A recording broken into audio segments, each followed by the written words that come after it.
comment allez-vous les amis? Bah écoutez, moi ça va, même si on a eu une semaine très perturbée ici. Le gros point noir du Cambodge, le gros point négatif, c'est quand même les soins médicaux. Je fais partie d'un groupe de femmes où on se réunit pour un déjeuner tous les jeudis midi et on est très solidaires, heureusement.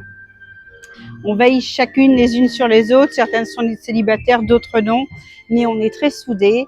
Et là, on a une amie qui habite à Siem Reap depuis à peu près 6 mois, qui a été en vacances au Vietnam le mois dernier et qui est revenue normale, mais qui est tombée malade 15 jours après. Elle a eu de la fièvre, sans aucun autre symptôme, donc c'est quand même difficile à diagnostiquer. Au bout de 3 jours, et là, je dois dire, elle a quand même attendu trop longtemps. Elle a été dans un hôpital, une clinique même, c'est du privé. Et là, ils ont plutôt été très mauvais à diagnostiquer. Ils ont fait des prises de sang, mais ils n'ont pas forcément cherché les bonnes choses. Ils l'ont mis sous antibiotiques sans savoir ce qu'elle avait, et c'était pas le bon antibiotique. Ils ont dû le changer par la suite. En fait, ce qui s'est passé, c'est que elle avait une piqûre dans le dos qui commençait à s'infecter. Sa sœur est apparemment sage-femme en Allemagne. Donc, elle a contacté sa sœur, elle lui a envoyé une photo de sa piqûre qui se trouve au niveau des côtes dans le dos. Et sa sœur lui a dit qu'elle avait le typhus des broussailles. Bon. Elle a demandé à parler au médecin de l'hôpital où elle était. Et le médecin lui a dit « Ah, je n'y avais pas pensé », ce qui est quand même quelque chose d'assez courant en Asie du Sud-Est. Si c'était en France, je veux bien, c'est pas très courant, mais ici, c'est assez répandu. Partout en Asie du Sud-Est, en Australie, c'est tout à fait normal. Donc, on pense qu'elle a été piquée par une puce ou autre, parce que ce sont des acariens, des puces, des choses comme ça, dans une chambre d'hôtel au Vietnam. Bon. Et pourtant, elle n'était pas dans des hôtels pouilleux ou quoi que ce soit. Elle était dans des beaux hôtels propres. Donc, on saura jamais ce qui s'est réellement passé, mais le fait est là. Donc là, elle est rentrée à la maison aujourd'hui. Heureusement, on s'est toutes occupées d'elle à tour de rôle. Et je dois dire que là, c'est vraiment catastrophique. Une clinique au Cambodge ne vous donne même pas d'eau. Il vous donne juste un fond de verre pour prendre vos médicaments, mais il ne vous donne pas d'eau. Donc, on a dû lui apporter de l'eau, mais on a dû lui apporter à manger aussi, parce qu'il ne donnait pas à manger. Je ne comprends pas qu'il n'y ait pas un service de livraison organisé avec un restaurant à côté ou quoi que ce soit, que les clients payent en plus. C'est tout à fait normal. La clinique ne va pas donner ça gratuitement. Mais si elle avait été toute seule ici en vacances, il n'y avait personne pour l'aider. On a toutes déboulé les unes après les autres. Je pense qu'elle a dû avoir en visite 6 visites en moyenne par jour. Là, elle vient de rentrer à la maison.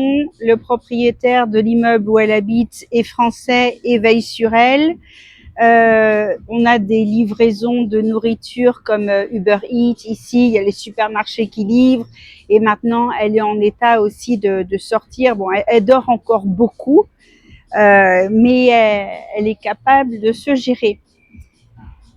Donc là, je suis quand même remontée contre les soins médicaux ici, même si aucun pays n'est parfait et il y a toujours un mauvais côté, mais qu'il ne se soit pas mieux occupé d'elle, qu'il n'ait pas été fichu de diagnostiquer ça, ça m'interroge. Du coup, j'ai posé beaucoup de questions aux gens qui sont là depuis longtemps, à mes amies infirmières ici. Certaines d'entre eux étaient enregistrées comme infirmières libérales ici. Les études de médecine ne durent que 4 ans. Vous aurez donc compris qu'en 4 ans, on ne peut pas apprendre ce qu'on apprend en 9 ans en France. Je vais vous donner un autre exemple d'erreur médicale qui pour moi est assez grave. J'ai vu ça défiler sur Facebook la semaine dernière. Une dame à qui on a enlevé la vésicule biliaire il y a quelques années fait des échographies chaque année de contrôle. Donc l'année dernière, c'est bien sur le résultat d'échographie qu'elle n'a pas de vésicule biliaire, mais cette année, c'est bizarre, ils en ont trouvé une alors qu'elle n'en avait pas. Bon, pareil, ça m'interroge. Au bout de combien de temps on sait lire une échographie ici? 6 mois? Voilà. Donc le Cambodge, c'est tout ça. J'ai toujours prévu que si j'avais quelque chose de grave, j'irais me faire soigner soit à Bangkok, soit à Saigon. Faut-il encore être transportable? Voilà, donc ça, c'est la petite pensée de la journée. J'ai quand même l'impression d'avoir des connaissances médicales nettement supérieures à certains médecins et certaines infirmières ici. Ah oui, j'ai oublié de vous dire, l'infirmière qui lui a pris sa température, alors c'était un vieux thermomètre qu'elle a mis sous l'aisselle, elle trouvait 34,9. Et elle trouvait ça très bien. C'est bien, il n'y a pas de température. J'ai essayé de sortir de la chambre et j'ai dit à mon ami, non, ça peut être dangereux aussi d'avoir moins que 37.